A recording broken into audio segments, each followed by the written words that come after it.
The angel of the Lord. Rashi says in his introduction to Zechariah chapter 1, the prophecy of Zechariah is extremely enigmatic because it contains visions resembling a dream that requires an interpretation. We cannot ascertain the truth of its interpretation until the teacher of righteousness comes.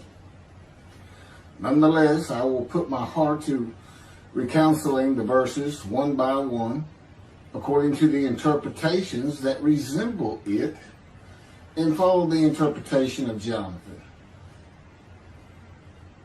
This is God's test for the Jewish people, in particular the Jewish leaders. God's test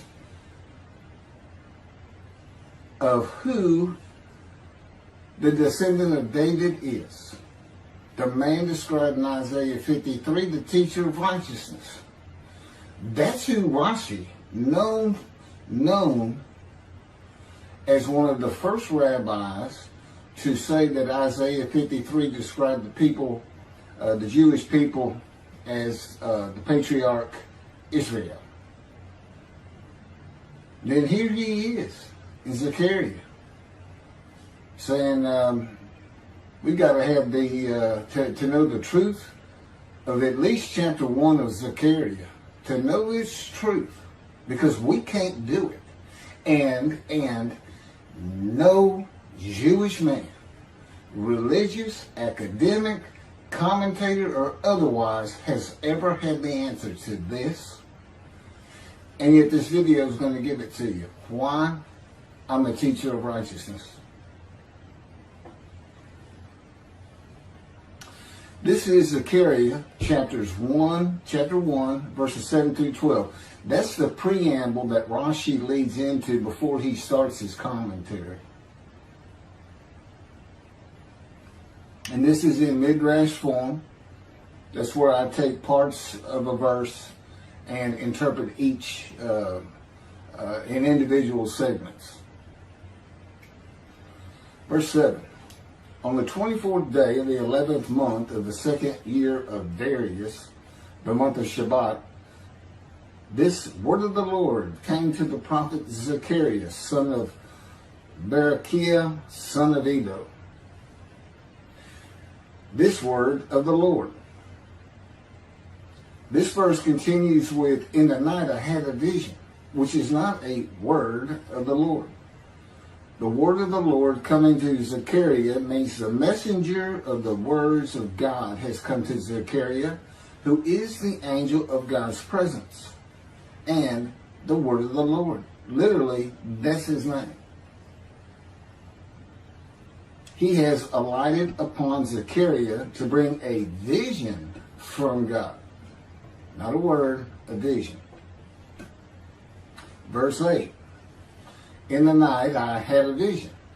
I saw a man mounted on a bay horse standing among the myrtles in the deep, and behind him were bay, sorrel, and white horses.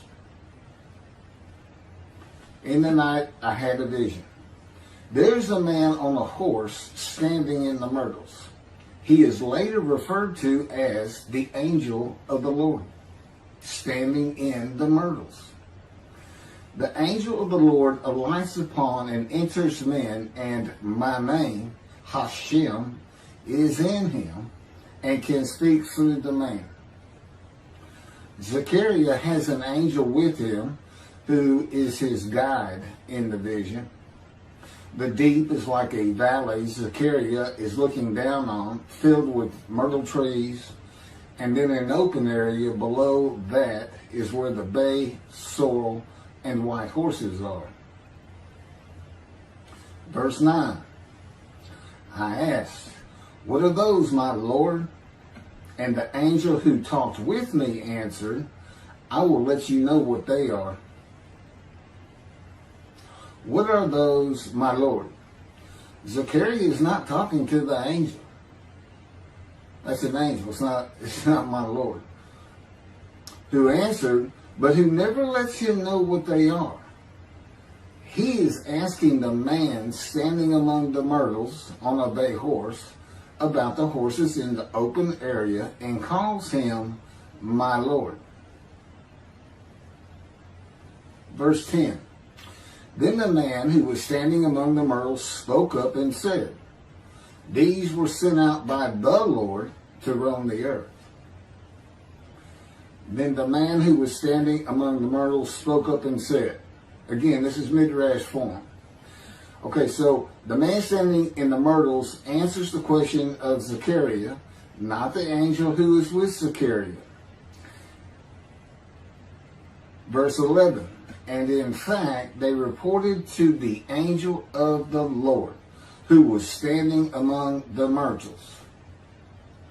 We have roamed the earth and have found all the earth dwelling in tranquility. And it's just like a dream. We have horses talking. You know, there could have been birds. Anything that can go far and go a long ways out and then come back. In this case, for this story or for this dream that was given to Zechariah, it's horses. And in fact, they reported to the angel of the Lord. They who reported are the horses who have gone to and fro throughout the earth, and they spoke the report to the angel of the Lord, who was standing among the myrtles. The angel of the Lord, who was standing among the myrtles, has alighted upon and entered the man standing amongst the myrtles. The angel of the Lord is using this man as his visible presence. You cannot see the angel of the Lord. Just as he once used a burning bush for his visible presence, and God spoke through him to Moses. Not just as his visible presence, he also used the man to say, these were sent out by the Lord to roam the earth. In other words, it sounded like the answer was coming from this man. But it's coming from the angel of the Lord, and God is in that angel, his presence. Because that's the angel of his presence. You can find that in Isaiah chapter 63. I don't recall the verse. I never see anything on the angel of his presence. Wherever God's presence is, the presence that enters the temple, I never hear any mention of the angel that has to be with him. Why? It's the angel of his presence, who is the angel of the Lord. Yeah, I believe, and I'm not certain about this, but I've heard it at least one or two times, and that is Christianity believes the angel of the Lord is Jesus Christ. Thereupon the angel of the Lord exclaimed, O Lord of hosts, how long will you withhold pardon from Jerusalem and the towns of Judah, which you placed under a curse 70 years ago? Thereupon the angel of the Lord exclaimed. Okay, so the angel of the Lord exclaimed through the man. Zechariah heard the words come from the man standing in the myrtles. It is the only way Zechariah could have heard the words. The angel of the Lord can only speak to the man he has alighted upon. Ezekiel describes this as, a spirit entered into me and set me upon my feet, and I heard what was being spoken to me. O Lord of hosts, how long will you withhold pardon from Jerusalem and the towns of Judah, which you placed under a curse 70 years ago? The following verses are from the book of Isaiah regarding this curse. Isaiah chapter 43, verse 2. So I profaned the holy princes. I abandoned Jacob to proscription and Israel to mockery. That, of course, is God speaking. The profaning of the holy princesses is God's prophecy of the banishment of King Jeconiah and all his offspring from ever ruling over Judah and Jerusalem again. The line of the kings of Judah ended. The line described king by king in the first book of the New Testament of Christianity. the line of Jesus. The abandonment and mockery are God's prophecy that the northern kingdom and the southern kingdom of the Israelites would be defeated and deported from the promised land. Isaiah witnessed the deportation of the northern kingdom, but the deportations of the southern kingdom were many years after his death. This is chapter 43, verses 5 through 7. Fear not, for I am with you. I will bring your folk from the east, will gather you out of the west. I will say to the north, give back, and to the south, do not withhold. Bring my sons from afar, and my daughters from the end of the earth, all who are linked to my name, who I have created, formed, and made for my glory. Okay, this is God's prophecy that all the tribes of Israel would return from the Assyrian deportations of the tribes east of the river Jordan, that were Reuben, Gad, and the half tribe of Manasseh, and all the tribes of the northern kingdom, deported by Assyria, defeated and deported, and the Babylonian deportations of the southern kingdom. It is a prophecy that is specific to the Assyrian Babylonian exiles. This prophecy was fulfilled according to the books of Ezra and Nehemiah and their account of all 13 tribes returning to the southern kingdom of the lands of Benjamin and Judah. Jerusalem is within the lands of Benjamin, and his lands are considered part of the kingdom of Judah, since that is where the kings of Judah rule from. 10 tribes being lost and not returning is a myth. When the 7th month arrived, the Israelites being settled in their towns, the entire people assembled as one man in Jerusalem, as the man Israel, all of them. When the people Israel gather as one man, it is all 12 tribes who were allotted lots of the promised land, and the Levites. They did not receive a portion. They were allowed to go from lot to lot, tribe to tribe, and everybody was supposed to take care of them. The Levites, that would be Levi, the son Levi, the priestly tribe without an allotment of the promised lands. Judahites and Benjaminites alone are not Israel, though all references to Israelites would include them.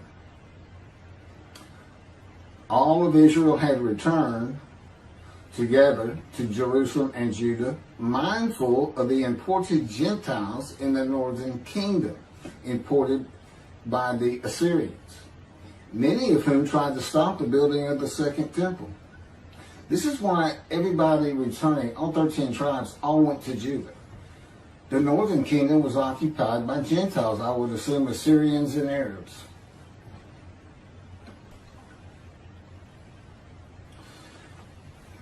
This is 1 Chronicles chapter 9, verses 2 and 3. The first to settle in their towns on their property were Israelites, priests, Levites, and temple servants, while some of the Judahites and some of the Benjamites and some of the Ephraimites and Manassesites settled in Jerusalem. That would be Ephraim and Manasseh. Manasseh was such a large tribe, it had to be broken in. It was broken in two. Half of it set up, their allotment was east of the river Jordan by about where Edom would be. And well, that was the tribe of Gad. Not Edom, Gilead, where the Tishbite, Elijah, the Gentile, was an inhabitant. Ramoth Gilead.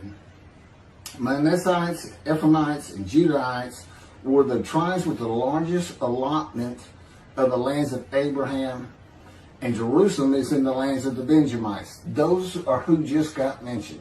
The 3 largest lot owners.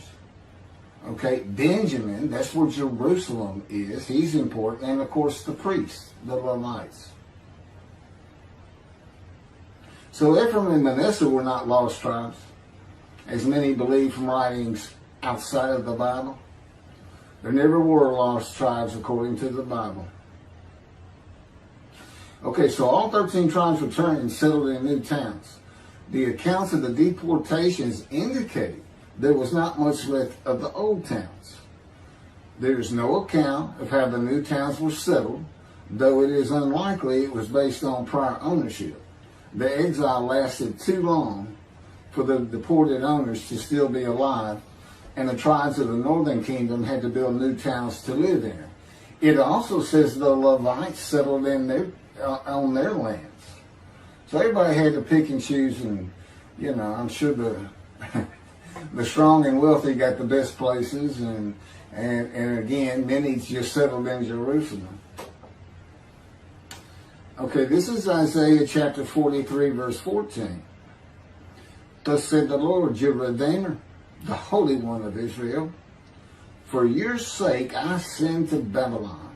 I will bring down all her bars, and the Chaldeans shall raise their voice in lamentation.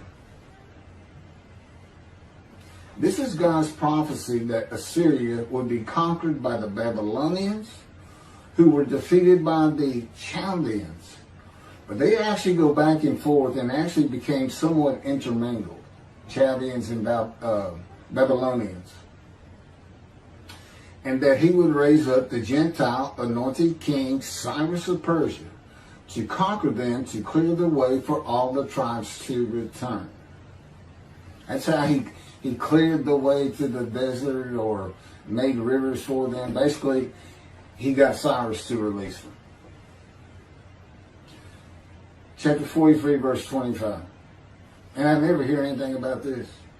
It is I who, for my own sake, wipe your transgressions away and remember your sins no more.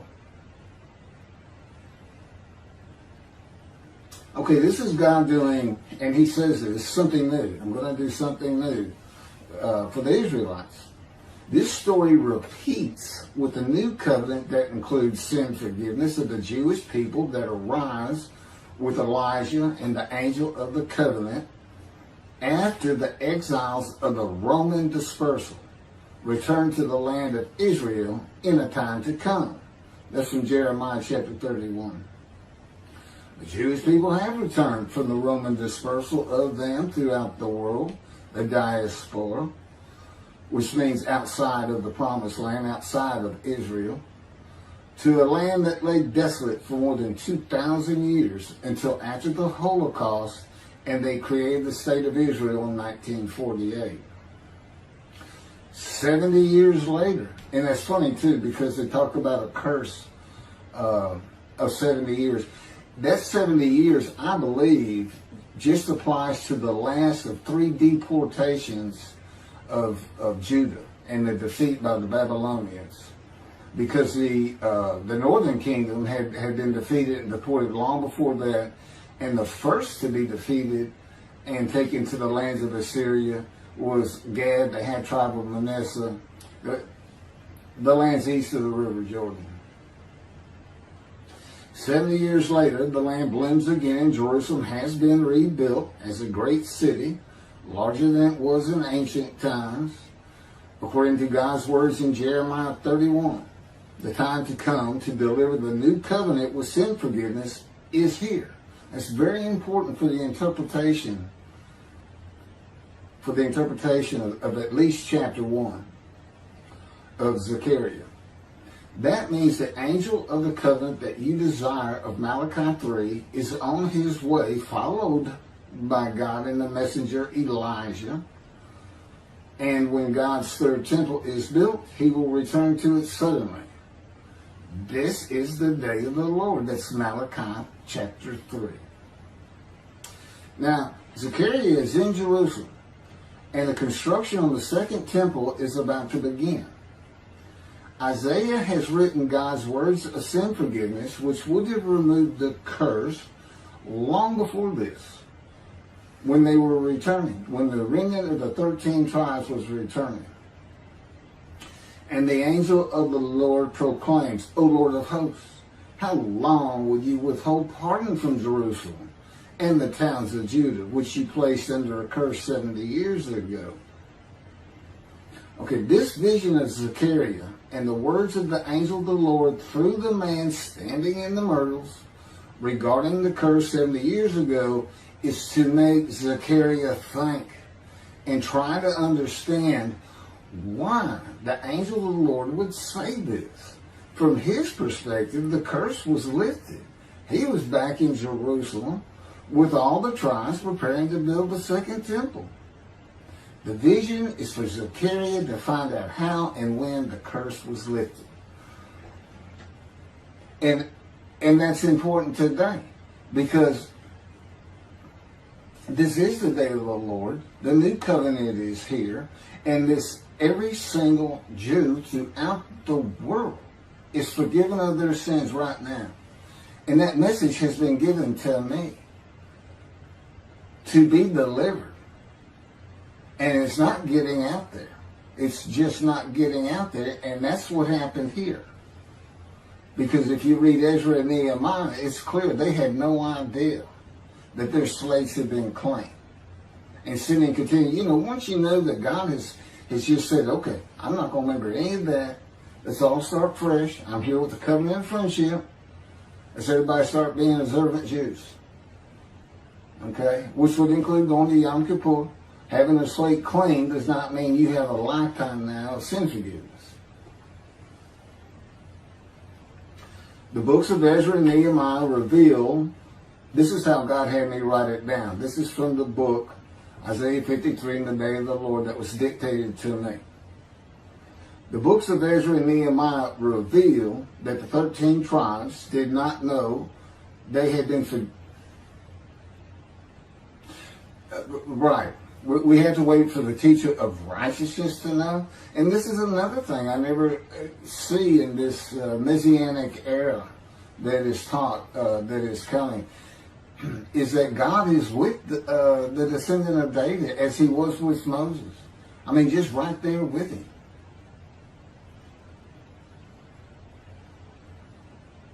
The books of Ezra and Nehemiah reveal that the 13 tribes did not know they had been forgiven of their sins to be a holy seed in the building of the second temple. If people know they have been forgiven and have a clean slate from past transgressions against God and his laws, they are more likely to stop their sinful ways and abide by his laws in the future. The scroll of Isaiah needs to be found and interpreted by Zechariah and the religious leaders so they will know of God's forgiveness of their sins. God will be returning before the temple is built. That would be the third temple, to test the devotion of his righteous servant and make him suitable for his purpose, which might prosper. That includes the building of the third temple. This would begin when his spirit alights upon the anointed one, Moshiach. His presence with his righteous servant will be necessary for the temple to be rebuilt. Islam will not freely hand over their third most holy site to Israel and abandon the Dome of the Rock Mosque, a mosque that sits on the Temple Mount purchased by King David for God, the most holy site of the Jewish people. With God is the angel of his presence, who is already on the way. You want me to skip that? Okay, this has been covered in other videos more than once.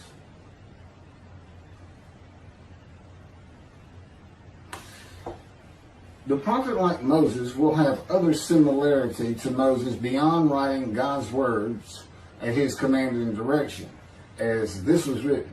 At God's command and direction, I typed those words. To the greatest degree possible for any human being, Moshe's identity and existence became one with the Creator. Now that's who you're looking for when you say the prophet like Moses. It's not Joshua. I've heard that one, which is, it says right there on that page, there's never been another prophet like Moses. Well, his attendant Joshua standing right there, if that's... Anyway, Moshe's identity and existence became one with the Creator. I don't think you can say that of Joshua. I don't think you can say that of any man until the Spirit of God alights upon him in chapter 11 of Isaiah. He surrendered himself to God to the extent that our sages say the Shekinah, divine presence, which is the angel of his presence, who is the Holy Spirit. He's an angel, and his body is not human form with wings. His body is the Spirit of God. Wherever God is, his Spirit is. Wherever his presence is, the angel of his presence is. They're always together. So when they alight upon a man and say, okay, we have tasks for you, that man immediately becomes a man in divine beings. And that's the Shekinah. That's the Spirit of God and the presence of God entering into the temple, which would include the angel of his presence. The Shekinah spoke through Moshe's throat. As I have mentioned, God can speak through me. You're only going to know it, just like with the man standing in the myrtles, by the words that are spoken. Okay? Because it's my voice. But it's not me. You know, I can tell the difference. You can't, other than those would be how God would state it. And you can, if you watch closer, you can see it happen in all these videos. I mean, for the most part. Where God just, you know, he just throws out a sentence or two. And I just keep going, you know. I let him get done and I just pick up from there. We've been working on this for over 13 years. That's from the Zohar, Volume 3, page 232A. And then it says, i.e., he was God's veritable mouthpiece on this earth. That's from the Sefer Hashikos 5749, Volume 1, page 290, and a footnote. The prophet, like Moses, will also have the answer to these questions. Quote, the great Jewish philosophers try to understand the question of how Moses heard God literally, some insisting that God spoke actual words and Moses heard them with his ears, while others suggest that God's speech was communicated silently to Moses' intellect and only uttered in sound by Moses himself. Maimonides, Rambam, even as he affirmed the communication between God and Moses as a fundamental Jewish belief, ultimately conceded the mysteriousness of that process. The entire Torah reached Moses from God in a manner which is figuratively described as speech, but no one has ever known how that took place except Moses himself, whom that speech reached. That's commentary on the Mishnah, Sanhedrin, chapter 1.